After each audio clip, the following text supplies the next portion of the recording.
Hello student, तो कैसे हो आप लोग। उम्मीद है कि आप लोग अच्छे होंगे। आज देखिए हम बात करने वाले हैं वर्ब के बारे में, जो कि ट्रांसलेशन में काफ़ी उपयोगी और काफ़ी शानदार है। और इंग्लिश सीखने के लिए भी वर्ब बहुत ज़रूरी है, जो कि आप लोगों को नाइन में होंगे या 10 में, या सॉरी 9, 10, 11 जो भी आप बच्चे देख रहे हैं वीडियो को देखने के बाद आपको बहुत बेनिफिट होगा, बल्कि आपको काफ़ी सहायता मिलेगी। क्यों? क्योंकि वर्ब आप देखे होंगे, अगर बचपन से ही पढ़ते आए होंगे तो वर्ब काफ़ी सहायता, काफ़ी इंपॉर्टेंट। यानी वर्ब क्रिया किसे कहते हैं, यानी कि वर्ब इंग्लिश में भी बोला जाता है, जिसे हम वर्ब कहते हैं, हिंदी में क्रिया कहते हैं। आप लोग बस ध्यानपूर्वक इस वीडियो को देखिए, देखने के बाद आप लोगों को बहुत सहायता यानी कि काफ़ी बेनिफिट होगा। तो देखिए आज हम स्टार्ट करते हैं वर्ब के बारे में, जो कि 12 का स्टूडेंट है, चाहे 10 का स्टूडेंट है, आप लोगों को काफ़ी सहायता मिलेगा। बस वीडियो पर बने रहिए। तो देखिए आज हम बात करेंगे वर्ब के बारे में कि वर्ब क्या है। तो वर्ब का हिंदी मीनिंग होता है क्रिया। वर्ब का हिंदी मीनिंग क्या होता है? क्रिया। कि वर्ब, देखिए वर्ब किसे कहते हैं, अगर इसका डिफिनेशन लिया जाए तो जैसे हिंदी में लेके चलते हैं हम लोग, क्या कि अधिकतर स्टूडेंट क्या होता है CBSE, तो आप लोग नहीं पढ़ देंगे, हिंदी मीडियम से होंगे, जिसमें कि हिंदी में अगर लिखते तो आप लोगों को समझने में आसानी होता है। तो देखिए वर्ब क्या है, तो वैसा शब्द जिसे कोई काम करने या होने का पता चले उसे वर्ब कहते हैं। वैसा काम या वैसा शब्द जिससे कोई काम होने या करने का पता चले उसे क्या कहते हैं? वर्ब कहते हैं। वैसा शब्द जिससे कोई काम होने या करने का पता चले उसे क्या कहते हैं? वर्ब कहते हैं। डिफिनेशन फिर से सुनिए कि वैसा शब्द, क्या? वैसा शब्द जिससे कोई काम होने या करने का पता चले या बोध हो उसे क्या कहते हैं? वर्ब कहते हैं। सिंपल सी, जैसे एग्जांपल में देखिए ध्यानपूर्वक इस वर्ड को आप रखें, जिस हिंदी क्रिया के अंत में, जिसका हिंदी करने पर अंत में ना यानी कि नहीं आए उसे क्या कहते हैं? वर्ब कहते हैं। जिसका हिंदी क्रिया करने पर अंत में नहीं यानी कि नोट आता है, यानी कि नहीं आता, नोट नहीं बोल सकते, नहीं आता है, उसे वर्ब कहते हैं। एग्जांपल देखिए क्या लिखे हैं? रीड, उसे ही वर्ब कहते हैं। जैसे क्या? रीड मीन्स क्या होता है? पढ़ना। रीड मीन्स क्या होता है? पढ़ना। प्ले मीन्स क्या होता है? खेलना। स्लीप मीन्स क्या होता है? पी क्या? स्लीप मीन्स क्या होता है? सोना। स्लीप मीन्स क्या होता है? सोना। स्लीप मीन्स गो मीन्स क्या होता है? जाना। गो मीन्स जाना, प्ले मीन्स खेलना। तो ध्यानपूर्वक आपको बात ये रखना है कि रीड मीन्स क्या? वो खेलना, रीड मीन्स पढ़ना। तो ये जो ना वर्ड आ रहा है ना, ना वर्ड, इसी पर आपको गौर करना है, सबसे विशेष ध्यान देना है कि जिसका हिंदी क्रिया करने पर अंत में ना आए वो एग्जैक्ट ही वर्ब यानी क्रिया होगा। जिसका हिंदी क्रिया करने पर अंत में नहीं यानी कि ना आए वही वर्ब। दुनिया, एक बात और रखिए कि दुनिया में जितना भी वर्ब है ऑल टोटल हमेशा प्लूरल होता है। प्लूरल मतलब एक से अधिक, बहुवचन, समझे? जितना भी वर्ब होता है वो हमेशा प्लूरल यानी कि बहुवचन होता है। कि जितना भी वर्ब होता है वो हमेशा प्लूरल फॉर्म में होता है, हमेशा। उसमें एस या ईएस लगाने के बाद वो सिंगुलर होता है। उसमें एस या ईएस लगाने के बाद वो क्या होता है? सिंगुलर होता है। ओके, ठीक है। देखिए तो अब देखिए क्या है, दुनिया में सभी वर्ब जो होता है क्या होता है? प्लूरल। देखिए प्लूरल मतलब बहुवचन, समझ, एक से अधिक। क्लियर हो गया होगा, उम्मीद है। एक बार और भी रिपीट करते हैं कि वर्ब यानी कि वर्ब किसे कहते हैं? वैसा शब्द जिसे कोई काम करने या होने का पता चले उसे वर्ब कहते हैं। और जिस हिंदी क्रिया के करने पर जिस हिंदी क्रिया के अंत में यानी कि ना आए उसे ही वर्ब पहचाने का नियम। अब मान लीजिए कि वर्ब हम कैसे पहचाने, मान लीजिए आ गया एग्जाम्पल, जैसे कि हो सकता है आ जाए कि आप कैसे पहचानेंगे वर्ब। तो सिंपल सी, जैसे कि कोई भी वर्ड है, जैसे कि रीड मीन्स क्या होता है? पढ़ना। रीड मीन्स पढ़ना, अंत में क्या आ रहा है? ना, राइट, ना, ये वर्ब हो सकता है। गो मीन्स क्या होता है? जाना। ओ जाना यानी कि ना आ रहा है, तो ना यानी कि लास्ट वर्ड पर यानी फोकस करना, लास्ट हिंदी वर्ड पर, वो भी हिंदी वर्ड पर, ठीक है, इंग्लिश वर्ड पर नहीं, लास्ट में हिंदी वर्ड पर। आप एग्जांपल के देगा पेन, पेन मीन्स क्या होता है? कलम। तो कलम में ना आ रहा है तो बिल्कुल ये वर्ब नहीं हो सकता। BOO के बुक मीन्स क्या होता है? बुक यानी कि किताब होता है, कि BOO की बुक मीन्स किताब, किताब में ना आ रहा है तो ये वर्ब नहीं होगा। ये सब अलग हो। तो जिस हिंदी क्रिया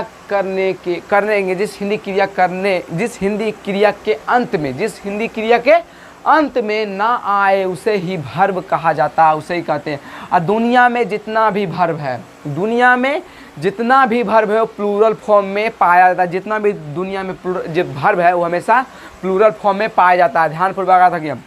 देखिए वर्ब ऑफ टाइप यानी कि वर्ब के भेद कई होते हैं, लेकिन बेसिकली यानी कि बोले से इंपॉर्टेंट जिसमें एग्जाम में ज़्यादा करके पूछा जाता है आपके लिए जैसे कि बेटर के लिए, ऐसे इंग्लिश आप ज़्यादा करके सीखना देते हैं तो आपको पूरा भर पढ़ना होगा। लेकिन आप जैसे कि समझने के लिए इस लेवल पर आप बात करें 9, 10, 11 के कि जिसमें यूनियन पे पढ़ रहे हैं एग्जाम देना चाह रहे हैं, तो इस लेवल पर ज़्यादा नहीं, बस 2 ये जाना जरूरी है। पहला मेन भर, पहला हेल्पिंग भर, दूसरा मेन भर, ये 2 को इंपॉर्टेंट आप लोगों के लिए काफ़ी इंपॉर्टेंट है। पहला है क्या, पहला है हेल्पिंग भर, दूसरा है मेन भर। पहला क्या है, हेल्पिंग भर, दूसरा है मेन भर। पहला क्या है, हेल्पिंग भर, दूसरा क्या है, मेन भर। पहला क्या है, हेल्पिंग भर, दूसरा है मेन भर।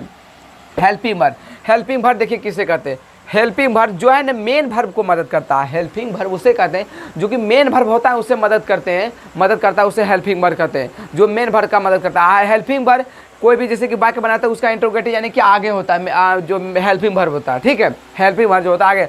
अभी देखिए आप लोगों को जब बोल रहे हैं तो आप लोगों को समझ नहीं आता होगा, बिल्कुल हमें लग रहा है कि हमें भी ऐसा होता है, अगर कोई भी टीचर बोलते हैं तो बहुत लोगों को समझ नहीं आता, बहुत लोगों को लिखते हैं, इसके बाद जब समझाते तब बहुत बेनिफिट यानी कि समझ आता है। तो आप लोगों को चिंतित होने की आवश्यकता नहीं है। हम इस यानी कि जो बोर्ड पे लिखा हुआ है इसको मिटाने के बाद आप चाहें तो स्क्रीनशॉट ले लीजिए, इसको मिटाने के बाद हम अगले पेज में हम यानी कि हेल्पिंग भर के बारे में देंगे, इसके बाद दूसरे पेज में तो मेन भर के बारे में चर्चा करेंगे। तो देखिए इससे आगे देखिए पहले हेल्पिंग भर को देखते हैं। सबसे पहले हेल्पिंग भर के बारे में बात करेंगे कि हेल्पिंग भर क्या है, हेल्पिंग भर कहाँ लगता है, कहाँ उपयोग होता है, हेल्पिंग भर किसे कहते हैं। तो हेल्पिंग भर के बारे में देखिए। सबसे पहले हेल्पिंग भर किसे, देखिए सबसे पहला इसका बात है कि जो मेन भर जो होता है, मेन भर जो होता है उसका मदद करता है। हेल्पिंग भर मतलब क्या होता है, हेल्प मतलब हेल्पिंग भर, हेल्प से एक ही आता है, हेल्प मीन्स क्या होता है, मदद करना। हेल्प मीन्स क्या होता है, मदद करना। हेल्प मीन्स मदद करना, यानी हेल्प किसे करता है, भर्व का मदद करता है। अब भर्व का मदद करता है वो मेन भर्व का मदद करता है, जो भर्व का मदद करता है वो मेन भर्व का।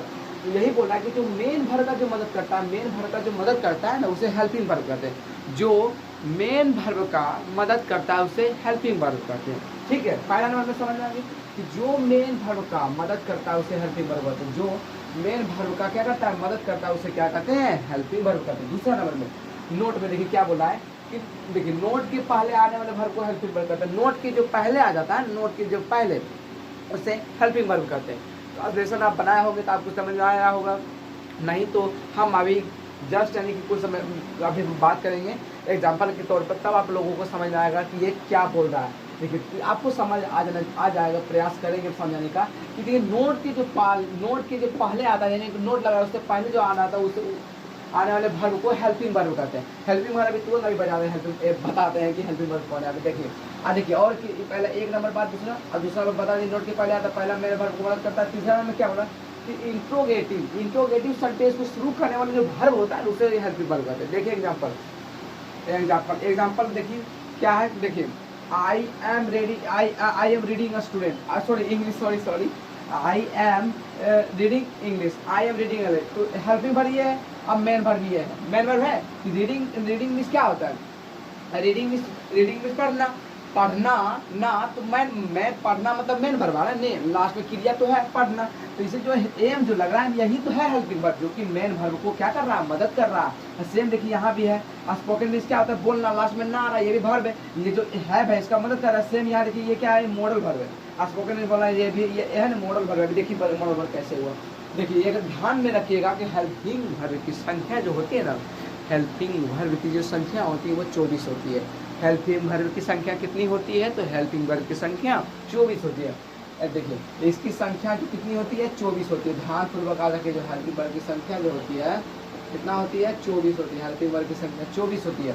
देखिए डू से देखिए कैसे बना, डू से क्या करना है, डू से डज डिड डज, डू से पहले डज बना, डू से डू डज डिड, डू से डू बना, डज बना, डीड बना, डू से क्या बना, डू बना, डीड बना, डज बना, डू से क्या बना, डू से do does did, do does did, do does did, do does did, do does did, do से क्या बना, डू डज डिड। और देखिए इसमें क्या होगा, भर्व हुआ लगेगा, इसमें क्या होगा, भर्व हुआ, इसलिए यानी कि डू डज डिड यहाँ लगे रहे जहाँ वहाँ भर्व हुआ का प्रयोग होगा। दूसरा में देखिए हेव, इससे क्या बनेगा, हेव से हैव ही बनेगा, हेज बनेगा, हेड बनेगा, हेव से क्या बनेगा, हेज बनेगा, हैव बनेगा और हेड बनेगा। तीन ठो have, had, has, have, had, has. इसमें है ना भर्व थ्री का उपयोग है, क्या भर्व थ्री, ठीक है। इसमें क्या होगा, वर्ब 3, ठीक है। वर्ब इसमें वर्ब 1 वर्ब 3। अब देखिए बी में देखिए सिंगुलर फॉर्म में सिंगुलर जैसे कि देखिए इसमें इज जहाँ इज रहेगा, आर रहेगा, एम रहेगा, वाज रहेगा, वेयर रहेगा, वहाँ क्या होगा, वर्ब फॉर का उपयोग होगा। वर्ब फॉर का उपयोग वहाँ होगा जहाँ were, was, am, are, is ये सब जहाँ से, और साथ साथ सिंगुलर काउंटेबल नाउन जहाँ रहे वहाँ हैव यानी कि ये कोई हैव यानी कि वर्ब फॉर का उपयोग होगा। इज, आर, एम तो जानते ही होंगे आप। वाज, वेयर देखिए सिंगुलर काउंटेबल वाला छोड़ दीजिएगा, तो बाद में हटा दीजिए। आपको लगता होगा क्या क्या बोल दिए, छोड़िए। आपको बस ये लगेगा डू से क्या, डू, डज, डिड जो कि वर्ब 1 का प्रयोग होगा। हैव से हैव, हैज, हैड जिसमें वर्ब 3 का प्रयोग होगा। बी में is, are, am, was, were जिसमें कि वर्ब 4 का प्रयोग होगा। तो क्या कुछ नहीं, डू से डू, डज, डिड जो कि जिसमें वर्ब 1 का प्रयोग होगा। दूसरा में क्या था, हैव में हैव, हैज, हैड जिसमें प्रयोग वर्ब 3 का होगा। बी का बाज, वेयर, इज, आर, एम इसमें किसका प्रयोग होगा, तो ये वर्ब 4 का उपयोग होगा। सिंपल सी। अब देखिए मॉडल वर्ब अभी तो बताए थे इसकी संख्या 24 होता है। 24 कैसे होता था क्या मैं बताते हैं। इधर देखिए 1 2 3 4 5 6 7 8 9 10 11 हुआ। इधर कितना हुआ, 11 हुआ नहीं 11। अभी और बताते हैं। अब देखिए जो मॉडल वर्ब की जो संख्या होती है 13 होती है। मॉडल वर्ब की संख्या कितनी होती है, 13। जैसे कि देखिए shall, will, can, may, would, should, would इसके बाद माइट, मस्ट, यूज टू, और देखिए नीड, आउट टू। ये देखिए 1 2 3 4 5 6 7 8 9 10 11 12 13 बताया था 13 हुआ। 13 इधर और प्लस कितना 13 इधर कितना हुआ, 24 हुआ ना। 3 1 4 24 हुआ। तो यही तो बोल रहा है कि हेल्पिंग वर्ब की संख्या होती है 24 होती है। अब 1 2 3 4 5 6 7 8 9 10 11 12 13 हुआ। इधर 11 तो 13 हुआ। तो हेल्पिंग वर्ब से पूछ सकता है कि हेल्पिंग वर्ब की संख्या कितनी होती है। हेल्पिंग वर्ब की संख्या कितनी होती है, 13। हेल्पिंग वर्ब की संख्या 24 होती है। सॉरी, हेल्पिंग वर्ब की संख्या कितनी होती है, 24 होती है।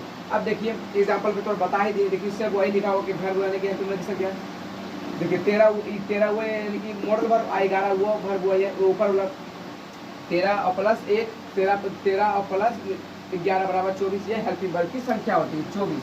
अब देखिए एग्जाम्पल में आपको बताए थे। अब जैसे कि इंट्रोगेटिव सेंटेंस में जैसे कि यहाँ देखिए क्या था, इंट्रोगेटिव सेंटेंस के शुरू होने से पहले में वर्ब। इंट्रोगेटिव सेंटेंस से शुरू होने के बाद जैसे कि ऐसे नहीं लेते। देखिए एम ऐसे लिखता है am I reading English, reading READING reading English, ANGLISH। तो सिंपल सी ये तो वर्ब से यानी कि शुरू से देखिए इंट्रोगेटिव सेंटेंस को शुरू करें, इंट्रोगेटिव सेंटेंस से शुरू करा तो हेल्पिंग वर्ब कर सकते हैं। सिर्फ कुछ नहीं है, बस सिंपल सी है। तो आज हम इतना ही रहने देते हैं यानी कि हेल्पिंग वर्ब यानी कि हेल्पिंग वर्ब। अब आगे हम बात करेंगे इससे आगे, ठीक है। हेल्पिंग वर्ब हो गया। अब देखिए 1 मिनट, हेल्पिंग वर्ब हुआ, देखिए हेल्पिंग वर्ब हो गया। अब हम अगले वीडियो में कौन सा मेन वर्ब यानी कि मेन वर्ब के बारे में बात करेंगे। तो देखिए इतना मेहनत किए, आप लोगों का भी थोड़ा सा फर्ज बनता है कि वीडियो अगर अच्छा लगे तो हम प्रयास करेंगे आप लोगों को बेहतरीन तरीके से समझाने का। अगर कोई भी डाउट हो तो कमेंट में पूछ सकते हैं। आपको वीडियो कैसा लगा तो प्लीज़ एक बार कमेंट में जरूर बताएं। तब तक के लिए thanks for watching all student. धन्यवाद वीडियो देखने के लिए। जय हिंद।